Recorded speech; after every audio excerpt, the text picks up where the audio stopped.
Internet, mobile, social media اور اس طرح کی بے حیائی اور بے پردگی والی باتوں نے، ماحول نے نوجوان کے لیے زندگی پاک دامنی کے ساتھ گزارنا مشکل کر دیا۔ شریعت کے اندر پابندیاں جو ہیں وہ تکلیف دیتی ہیں، بوجھ محسوس ہوتا ہے کہ آخر آج کے زمانے میں، جدید دور میں ہم کیسے پاک دامنی کی زندگی گزاریں، نظروں کی حفاظت کیسے کریں، وہ لباس حیا والا کیسے پہنیں، یہ بہت مشکل نظر آتا ہے۔ پھر باطل کا پورا پروپیگنڈا اس بات کے اوپر ہے کہ بے حیائی کو مسلمانوں کے اندر، نوجوان بچوں اور بچیوں کے اندر زیادہ سے زیادہ بڑھایا جائے۔ ہمارا الحمدللہ الیکٹرانکس کا بزنس ہے۔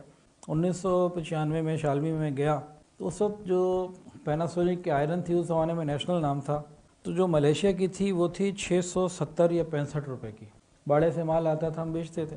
جو جاپانی استری تھی وہ 980 روپے، 960 روپے، 970 روپے، 1000 سے نیچے تھی، وہ 700 سے نیچے تھی۔ اور آج اس وقت جو ملیشیا کی استری ہے وہ ہو چکی ہے 3500 سے اوپر، اور جو جیپنیز ہے وہ 7000 کے بھی کراس کر رہی ہے یا کر چکی ہے۔ تو میں نے اپنی زندگی میں محسوس کیا کہ زندگی گزارنے کی، ضروریات زندگی کی ہر چیز وقت کے ساتھ ساتھ مہنگی ہوئی ہے، سستا کچھ نہیں ہوا۔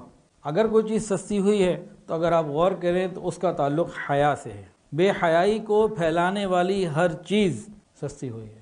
موبائل فون کو دیکھ لیں، اس کے پیکیجز کو دیکھ لیں، اور لیپ ٹاپس کو دیکھ لیں، ہر وہ چیز جو بے حیائی پھیلانے میں مددگار ہے، اس مسلمان کا ایمان اور حیا ختم کرنے میں مددگار ہے، آپ غور کریں تو وہاں آپ کو چیزیں لگے گا کہ نیچے سے نیچے آ رہی ہیں۔ الیکٹرانکس میں صرف موبائل ہی تو نہیں، اور بہت ساری چیزیں، باقی چیزیں مہنگی ہو رہی ہیں، یہ سستا ہوگا۔ دو زندگی ہیں اللہ کے سامنے نا، دو طرح کے لوگ ہیں، فَمِنْكُمْ كَافِرٌ وَمِنْكُمْ مُؤْمِنٌ، مومن اور کافر دو ہی ہیں، تیسرا وہاں کوئی سلسلہ نہیں ہے۔ مومن اور کافر کی زندگی میں بنیادی فرق کیا ہے، یہ آج کے نوجوان کو سمجھانے کی ضرورت ہے، ہم سب کو بھی سمجھنے کی ضرورت ہے۔ مومن کا مقصد زندگی آخرت کی تیاری ہے، مومن کا مقصد زندگی آخرت کی تیاری ہے، اور کافر کا مقصد زندگی کے اندر مزے کرنا ہے، عیش اڑانا ہے۔ مومن اپنی اس سوچ کی وجہ سے کیا کرتا ہے، ہر چیز کو فکر آخرت کے پیمانے پہ تولتا ہے کہ یہ میرا عمل قیامت کے دن مجھے پریشان تو نہیں کرے گا، تو اس کی زندگی فکر آخرت کی سوچ میں ڈھلی ہوئی ہوتی ہے، اس کا عمل فکر آخرت کے مطابق ہوتا ہے کہ قیامت کے دن میرے ساتھ کیا معاملہ ہوگا، کہ اس کو معلوم ہے کہ زندگی یہ والی محدود، وہ غیر محدود، یہ زندگی بندگی کے لیے، کام کے لیے، وہ زندگی آرام کے لیے، نعمتوں کے لیے اور مزوں کے لیے اللہ نے بنائی ہے۔ اور کافر کے سامنے کیا ہے کہ بابر بعیش کوش کہ عالم دوبارہ نیست، کہ زندگی تو دوبارہ ملنی نہیں، جو مزے کرنے آج ہی کر لو، ابھی کر لو۔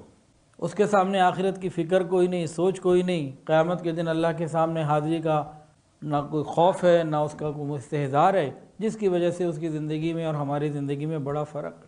اسی فرق کے بعد ایک اور چیز بھی آ جاتی ہے کہ اسلام حیا اور پاک دامنی کی تعلیم دیتا ہے، اور کفر بے حیائی اور بے باکی کی تعلیم دیتا ہے۔ اسلام کے اندر حیا دین کا ایک شعبہ ہے، ایمان کا ایک شعبہ ہے، حصہ ہے، اور کفر کے اندر بے حیائی اور بے باکی ترقی کا زینہ ہے، یا ان کے ہاں یہ ایک فیشن ہے، یا ان کی ایک صفت ہے۔ تو دونوں بالکل الگ ہے، ایک کا روٹ یہ ہے، دوسرے کا روٹ بالکل جدا۔ ایک لفظ سنا ہوگا، تہذیبوں کا ٹکراؤ۔ یہ تہذیبوں کا ٹکراؤ کیا ہے؟ یہ حیا اور بے حیائی کا ٹکراؤ ہے۔ یہ تہذیبوں کا ٹکراؤ کیا ہے؟ ایک طرف حیا کی تہذیب ہے، ایک طرف بے حیائی کی تہذیب ہے۔ تو حضور پاک صلی اللہ علیہ وسلم نے ہمیں فرمایا کہ 4 باتیں ایسی ہیں، سنن المرسلین میں سے ہیں، تمام انبیاء کی سنت ہے۔ وہ 4 باتیں وہ کون سی ہیں؟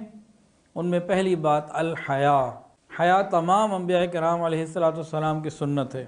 والتعطر، عطر لگانا، خوشبو لگانا، یہ انبیاء کی سنت ہے۔ والسواک، مسواک کرنا، یہ انبیاء کرام علیہ السلام کی سنت ہے۔ اور والنکاح، نکاح کرنا، یہ حضرات انبیاء کرام علیہ السلام کی سنت ہے۔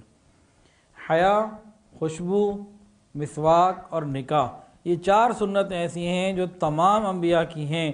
تمام انبیاء میں یہ بات کامن تھی، اور حضور پاک صلی اللہ علیہ وسلم نے بھی یہ 4 چیزیں اختیار فرمائی، اور ہر نبی نے حیا کی تعلیم بھی دی اور حیا پر عمل کر کے بھی دکھایا۔ اور کفر کے اندر حیا، وہاں تو کہتے ہیں شائنس از اے سکنس، وہ تو اس کو بیماری کہتے ہیں۔ جس چیز کو ہمارے ہاں کوالٹی اور صفت بتایا گیا، ان کے ہاں وہ بیماری ہے۔ تو یہ ہے تہذیبوں کا ٹکراؤ۔ تو حیا ایمان والوں کے ساتھ ہوتی ہے۔ اچھا، ایک اور بات بہت عجیب، کفر جو ہے نا، کافر، یہ سود چھوڑ سکتا ہے، جھوٹ چھوڑ سکتا ہے، یہ بہت سارے اور گناہ چھوڑ سکتا ہے، لیکن یہ موسیقی اور زنا، یہ دو کام نہیں چھوڑ سکتا۔ کفر بہت ساری چیزیں چھوڑ سکتا ہے، گناہوں کی بری چیزیں، لیکن موسیقی اور زنا، یہ دو چیزیں ایسی ہیں جو کافر چھوڑ ہی نہیں سکتا۔ کہیں چلا جائے یہ دو چیزیں اس کے ساتھ جائیں گی۔ کہ تہذیبوں کا ٹکراؤ ہے کہ وہاں بے حیائی کی تہذیب، یہ ہماری حیا والی تہذیب۔ الحمدللہ الحمدللہ الحمدللہ، ہمیں شکر ادا کرنا چاہیے کہ اللہ نے ہمیں حیا عطا فرمائی۔ یہ بہت بڑی نعمت ہے۔